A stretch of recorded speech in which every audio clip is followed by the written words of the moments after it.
আজ স্বামীজির পুণ্য জন্মতিথিতে স্বামী বিবেকানন্দের কয়েকটি গুরুত্বপূর্ণ বাণী, যা আজকের দিনে অসম্ভব প্রযোজ্য, সকলের জানা উচিত, শেখা উচিত, সেগুলি পাঠ করার চেষ্টা করছি।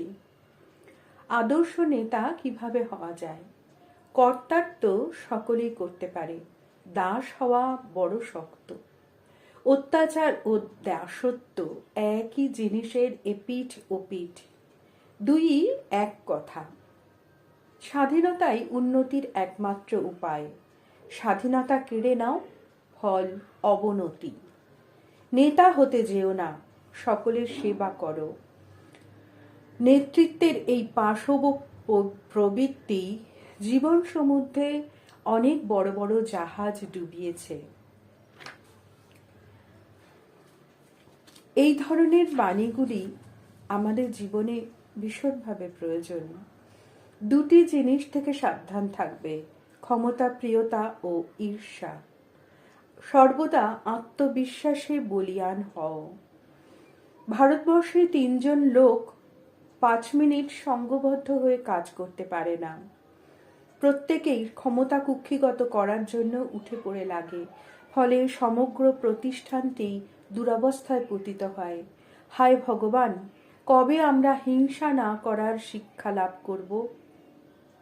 সংগঠন ও সংযোগ শক্তিই হল পাশ্চাত্য জাতিগুলির সাফল্যের রহস্য।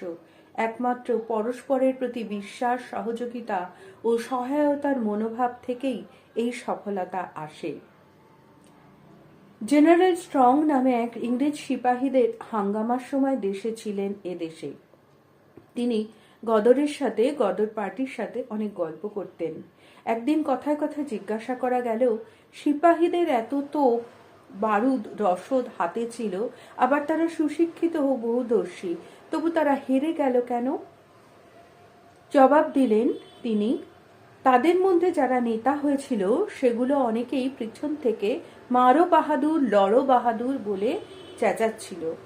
অফিসার এগিয়ে মৃত্যুমুখে না এলে সিপাহী কি করে লড়ে? এই সকল কাজেই একই নিয়ম। শিরদার তো সর্দার, মাথা দিতে পারো তো নেতা হও। আমরা সকলকেই ফাঁকি দিয়ে নেতা হতে চাই, তাই তো কিছুই হয় না, কেউই মানে না। মেজরিটি, অধিকাংশই তো ফুলস, নির্বোধ। ম্যান অফ কমন ইন্টেলেক্ট, সাধারণ বুদ্ধি সম্পন্ন মাথাওয়ালা লোক অল্প, সাধারণ বুদ্ধি সম্পন্ন লোকই বেশি। এই মাথাওয়ালা লোকেরা সব কাজের, সব ডিপার্টমেন্টের এই বিভাগের নেতা। এদেরই ইঙ্গিতে মেজরিটি চলে। এদেরই আদর্শ করে চললে কাজও সব ঠিক হয়। আহাম্মকেরা শুধুই হাম্বড়া হয়ে চলে আর মরে। শক্তির অপচয় না করে, আবল তাবল না বকে, ইংরেজদের কাছ থেকে আজ্ঞামাত্র আদেশ পালন, ঈর্ষাহীনতা, অদম্য অধ্যবসায় ও নিজেতে অনন্ত বিশ্বাস স্থাপন করতে শেখা তোমাদের বিশেষভাবে দরকার। এজন্য কাউকে নেতা বলে স্বীকার করলে ইংরেজ তাকে সব অবস্থায় মেনে চলবে। এই অবস্থায় তাঁর আজ্ঞাধীন হবে। ভারতে সবাই নেতা হতে চায়, হুকুম তামিল করার কেউ নেই। সকলেরই উচিত হুকুম তামিল করবার আগে হুকুম তামিল করতে শেখা। আমাদের ঈর্ষার অন্ত নেই। হিন্দুর পদমর্যাদা যত বাড়ে, ঈর্ষাও তত বাড়ে। আর এই ঈর্ষা পরায়ণতা যতদিন না দূর হয়, ততদিন নেতার আজ্ঞাবহতা হিন্দুরা শেখে, ততদিন তাদের ভিতর সংগঠন শক্তি জাগবে না।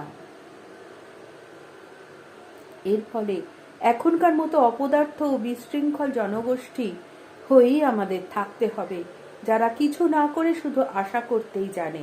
বহিঃপ্রকৃতিকে কিভাবে জয় করতে হয়, ভারতবর্ষকে তা ইউরোপের কাছ থেকে শিখতে হবে। ইউরোপ ভারতের কাছ থেকে আন্তঃপ্রকৃতিকে জয় করার শিক্ষা গ্রহণ করুক। তা করলে হিন্দু বলেও কিছু থাকবে না, ইউরোপিয়ান বলেও কিছু থাকবে না।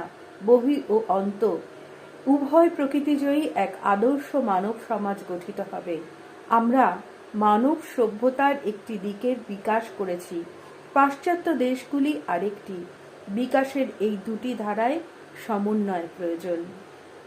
আজ হয়তো আমরা দেশগতভাবে স্বাধীন দেশ, কিন্তু সত্যি কতটা স্বাধীন? সত্যি আমরা কতটা স্বামীজির স্বপ্নের ভারত গড়তে পেরেছি? আমরা এক বিরাট প্রশ্নের সম্মুখীন। আগামী দিনে আবারও স্বামীজির মূল্যবান বাণীগুলি নিয়ে আসব।